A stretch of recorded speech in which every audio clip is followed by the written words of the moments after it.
Hello student of the class 12th। आज इस video में कंटिन्यूटी को हम लोग आगे बढ़ाएंगे, यानी चैप्टर कंटिन्यूटी एंड डिफरेंशियबिलिटी में कंटिन्यूटी को समझेंगे।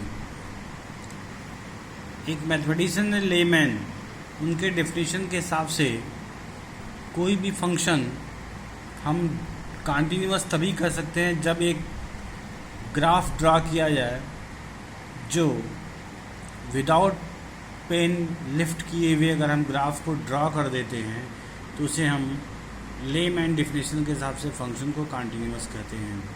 उनकी शब्दों में हम ये कह सकते हैं कि any function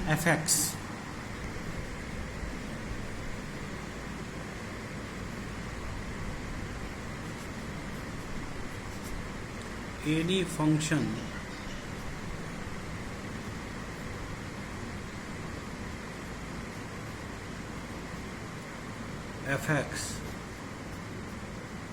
is said to be continuous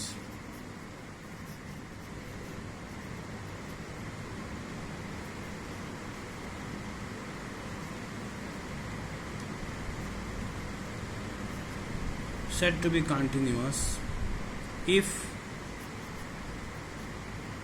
we can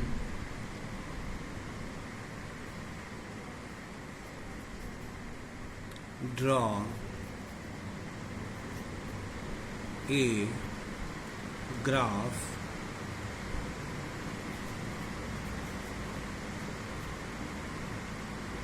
of that function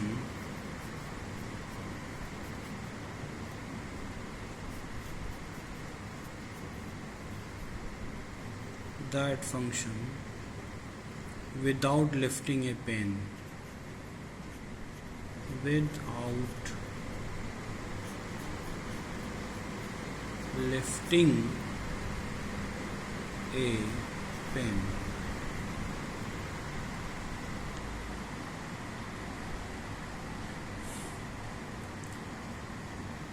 इसको मैथमेटिकली हम लोग लिख सकते हैं कि कोई function y is equal to f x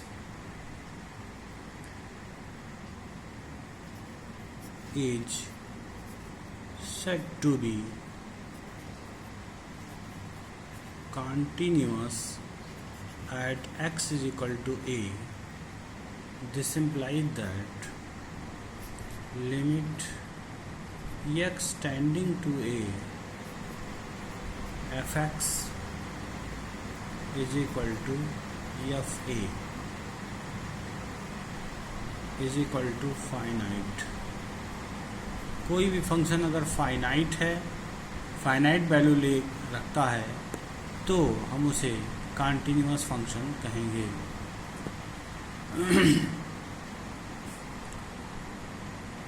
कोई भी फंक्शन अगर कंटिन्यूअस है तो उसके जो ग्राफ होंगे वो हमेशा कंटिन्यूअस होंगे, यानी हम इन ग्राफ को देखें तो ये कंटिन्यूअस ग्राफ है।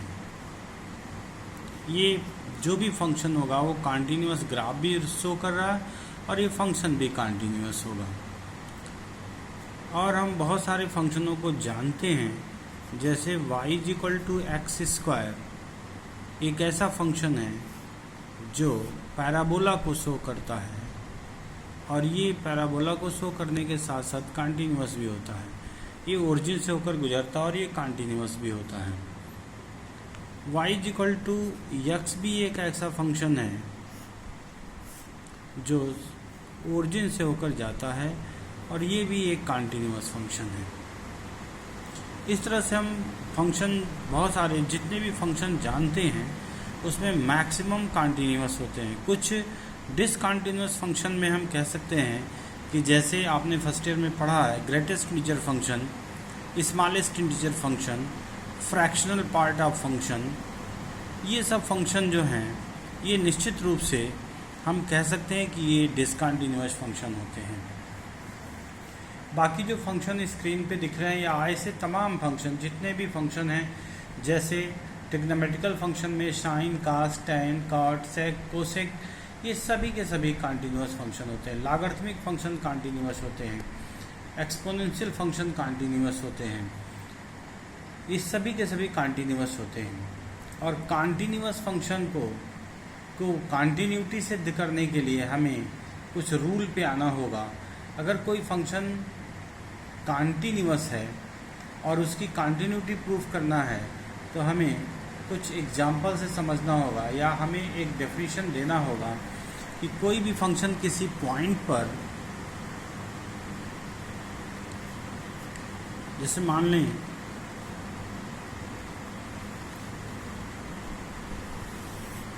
कि एक ग्राफ बनाते हैं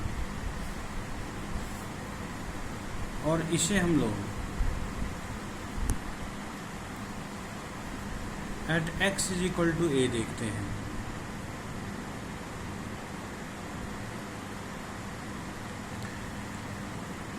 और एक वैल्यू हम h लेते हैं जो 0 से काफ़ी छोटा है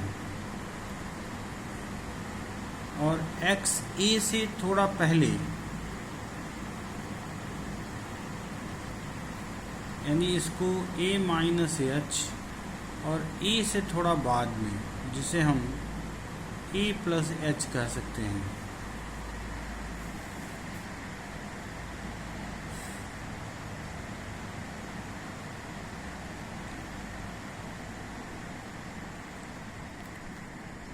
इस तरह से हम इस फंक्शन को जो y equal to f x है, ये y equal to f x है, और इसे हमें चेक करना है कि check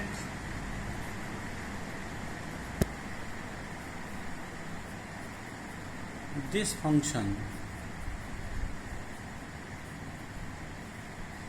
is continuous at x is equal to a।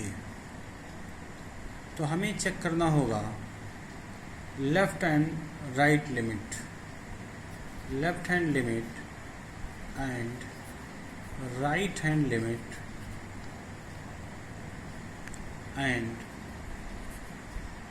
Value of function at x is equal to a। इसका मतलब हुआ this implies that limit x tending to a minus f x is equal to limit x tending to a plus f x is equal to f a. इसका एक और मतलब हुआ कि limit x tending to 0 f a minus H limit h tending to 0 f a plus h is equal to f a. अगर ये तीनों equal हैं तो हम कह सकते हैं कि function at x is equal to a पर फंक्शन कॉन्टिन्यूअस है।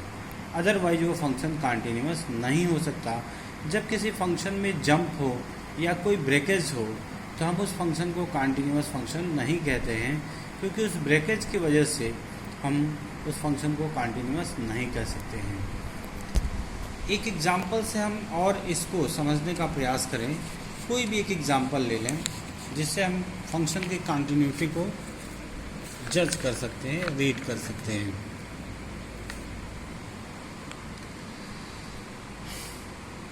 इसके पहले हम अलजेब्रा ऑफ कॉन्टिन्यूअस फंक्शन देख सकते हैं।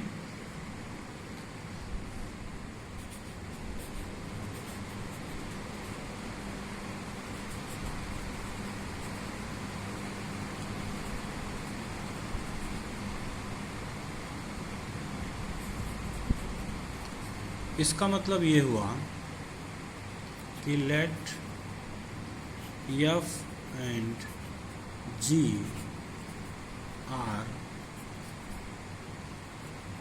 two given function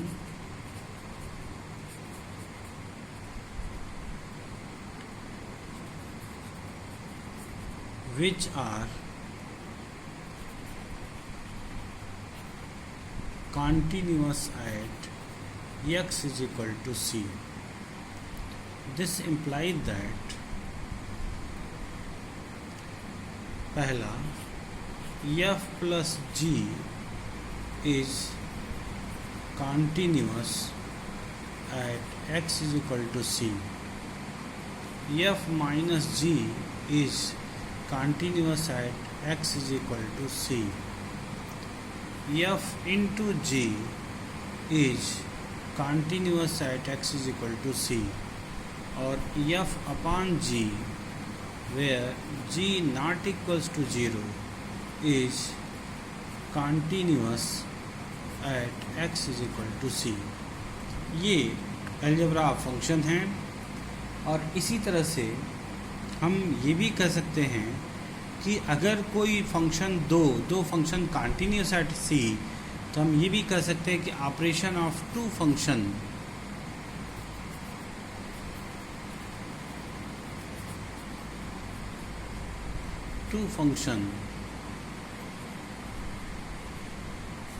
f o g r g o f are also continuous function.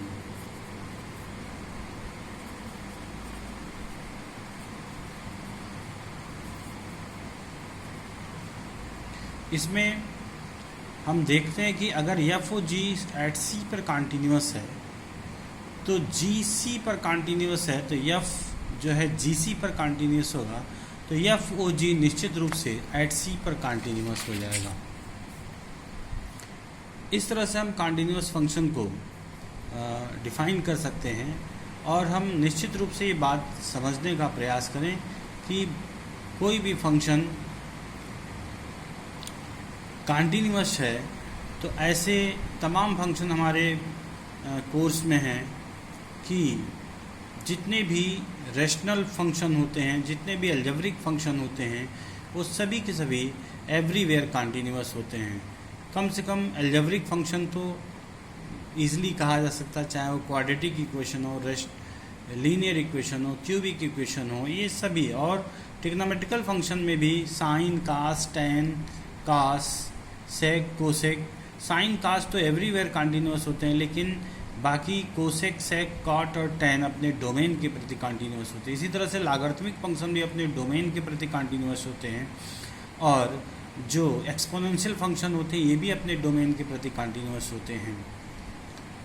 बहुत सारे फंक्शन जो कंटिन्यूस नहीं है उनको भी कंटिन्यूस बनाया जा सकता है, डोमेन को रेस्ट्रिक्ट करके उसे कंटिन्यूस बनाया जा सकता है। कुछ और एग्जांपल्स, जैसे हम एक एल्जेब्रिक फंक्शन लेते हैं कि f(x) is equal to 3x plus 5, और इसे at x is equal to 1 पे चेक करते हैं कि ये कंटिन्यूस है कि नहीं है। तो इसको लगाने के लिए हम लोग सबसे पहले left hand limit at x is equal to 1 पे चेक करेंगे, और इसका मतलब हुआ कि limit x tending to 1 minus f(x). इसका जो अगला स्टेप होगा limit h tending to 0 f 1 minus h, और अगला स्टेप इसका होगा लिमिट s टेंडिंग टू 0। ये 1 माइनस h जो डेफिनेशन दिया गया है, 3x की जगह पे 1 माइनस h लिखेंगे और प्लस 5, और इसे अगले स्टेप में डाल देंगे limit s tending to 0, bracket खोल देंगे तो 3 माइनस 3h प्लस 5, और लिमिट अप्लाई कर देंगे तो हमें वैल्यू क्या मिलेगा, 3 प्लस 5 इज इक्वल टू 8 मिल जाएगा। उसी प्रकार से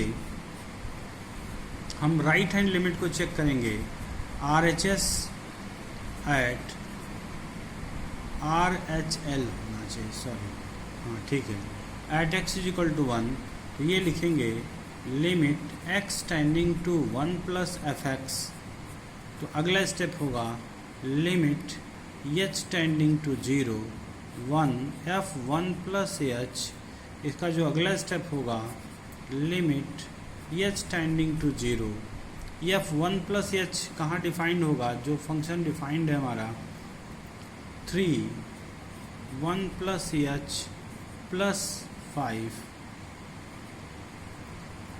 तो ये होगा limit h tending to 0 3 + 3h + 5, limit apply करते ही ये 8 हो जाएगा। उस तरह से हम लोग f1 की बात करें तो 3x + 5, f1 का fx दिया गया और f1 निकाला जाएगा तो ये हो जाएगा 3 × 1 + 5 = 8। तो हमने देखा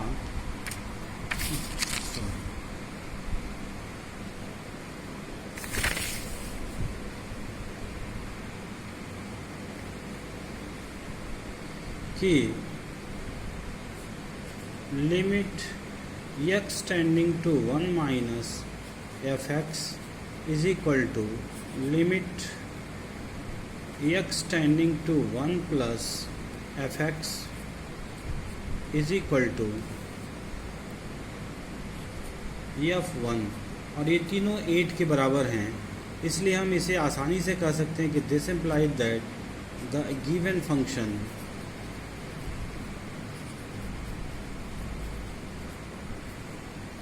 is continuous at x = 1।